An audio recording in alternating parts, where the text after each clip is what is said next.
Hi everyone. सो आज है मेरी यूट्यूब वीडियो की जर्नी का 5th डे। कल 4th था और बट कल जो मैंने वीडियोस पोस्ट किए थे उस पर मुझे व्यूज़ मिले थे ओनली 2 व्यूज़।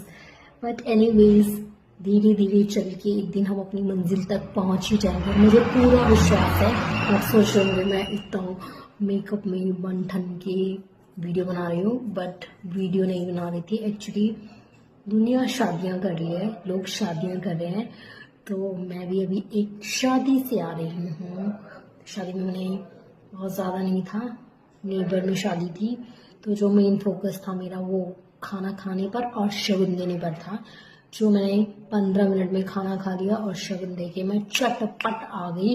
और अब फिर मैंने सोचा, क्योंकि शादी इतनी इम्पोर्टेंट नहीं थी पर मेरी ऑडियंस बहुत इम्पोर्टेंट थी, तो मैंने अपनी ऑडियंस के लिए मैंने